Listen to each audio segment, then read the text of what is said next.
बिस्मिल्लाहिर्रहमानिर्रहीम। दोस्तों, मेरा नाम आमिर शहजाद है और आज की जो वीडियो है ये बेसिकली सेकंड वीडियो है क्यूएस का।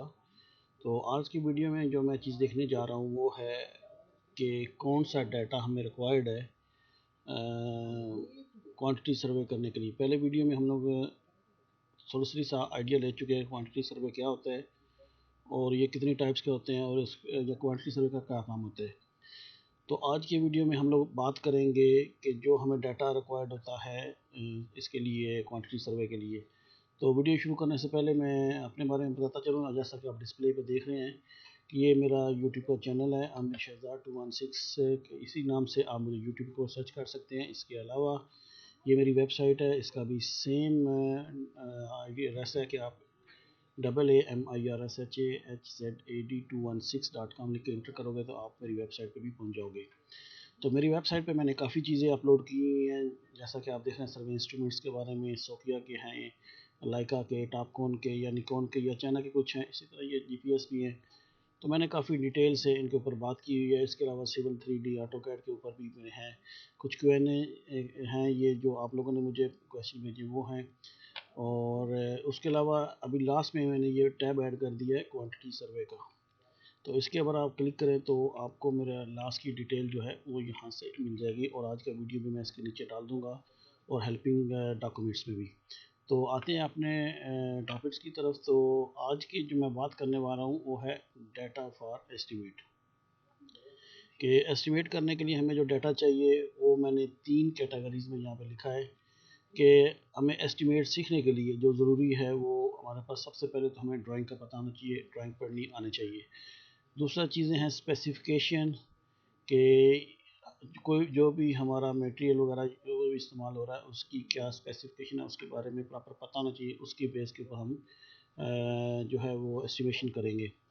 और तीसरे नंबर पे है रेट्स कि जब भी हम लोग किसी चीज़ को ख़रीदेंगे या काम के लिए कुछ टेंडर फिल करेंगे तो इन तमाम कामों के लिए हमारा जो रेट्स है वो क्या है वो हमें प्रॉपरली हमें पता होना चाहिए।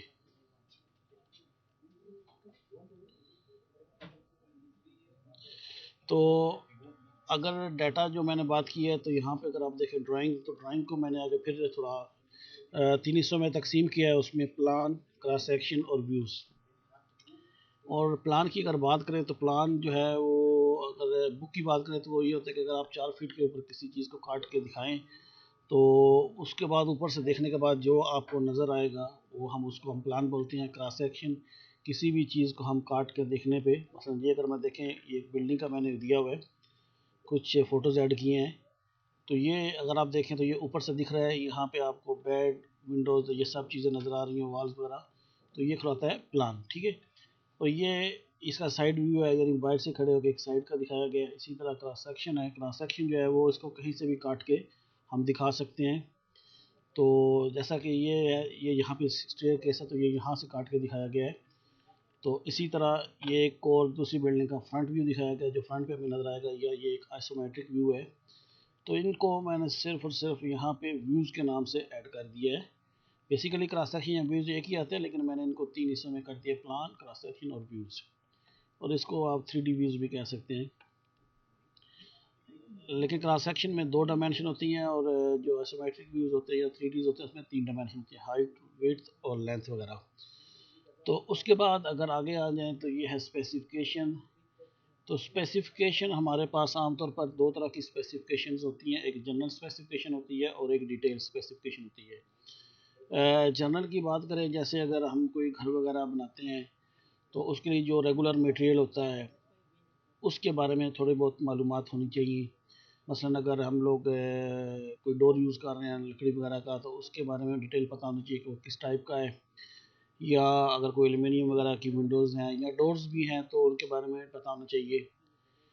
तो लेकिन अगर हम बात करें डिटेल स्पेसिफिकेशन की, तो डिटेल में क्या होता है कि जो भी हमारे मटेरियल, जैसे मसलन अगर ब्रिक्स की बात करें जो ईंटें हमारी चिनाई के लिए इस्तेमाल होती हैं, तो उसमें भी वो टाइप्स होती हैं। टाइप जो अव्वल दोम जो हमारे पाकिस्तान में चलता है, तो उस काम की नौइयत के हिसाब से हम लोग वो उसके बारे में पता होना चाहिए कि अव्वल दो या जो टाइप 1 है या अव्वल है वो कैसी है।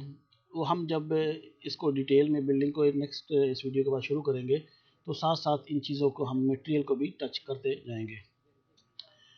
तो डिटेल स्पेसिफिकेशन में क्या है कि किसी भी मटेरियल का, जैसे मैंने ईंट की बात की, तो उसका साइज़, उसकी फिनिशिंग अव्वल में क्या है, दो में क्या है, या एक इसी तरह और जो भी हमारा सीमेंट तो खैर रेगुलर आएगा, उसमें फिर अगर कुछ कंडीशंस आती है जैसे बेसमेंट वगैरह में हम लोग यूज़ करते हैं तो उसमें कुछ एडमिक्सचर यूज़ करते हैं वो नमी से बचाने के लिए। तो खैर ये चीज़ें हम साथ साथ देखते चलेंगे और उसके बारे में कुछ नोट्स इनके साथ होते हैं कि मटेरियल के हिसाब से, वो हम साथ साथ जब देखेंगे तो इसके बारे में भी पता चल जाएगा।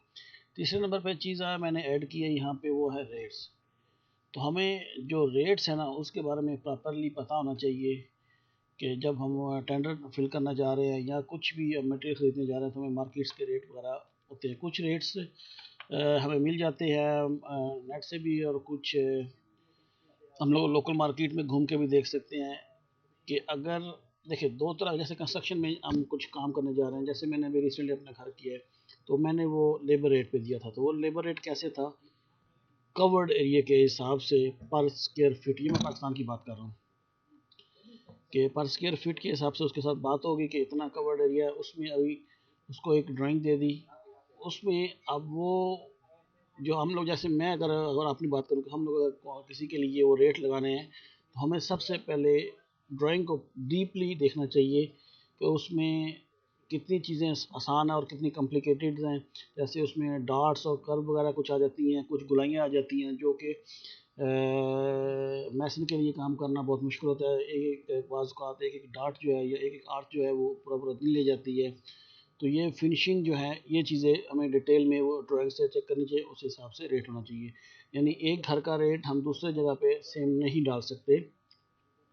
इसी तरह अगर आप रेट्स में अगर आप यहाँ पे देखें तो यहाँ पे अगर कैरेज की बात कर ले कि आपको ये मटेरियल कहाँ से मिल रहा है तो उसके लिए कैरेज कितनी है, या कुछ उसके लिए हमें जो लेबर कास्ट पड़ रही है वो क्या है, अगर लोकली लेबर अवेलेबल है या वहाँ पे लेबर नहीं है तो दूर की रहती है तो उसके आने जाने का खर्चा, या उस एरिया के हिसाब से सिटी वगैरह में लेबर का रेट ज़्यादा होता है, गांव वगैरह में कम होता है। तो ये वो चीज़ें हैं जो हमें पता होना चाहिए एस्टिमेशन के लिए। तो मैं इंशाल्लाह कोशिश करूँगा कि इसके बाद जो नेक्स्ट वीडियो बनाऊँगा उसमें हम लोग रफ़ एस्टिमेशन के ऊपर बात भी करेंगे और एक एग्जांपल के साथ मैं उसको बताऊँगा कि किस तरह रफ़ एस्टिमेट निकाला जाता है। तो इस वीडियो में इतना ही। अपना बहुत ख्याल रखिएगा। अल्लाह हाफिज़।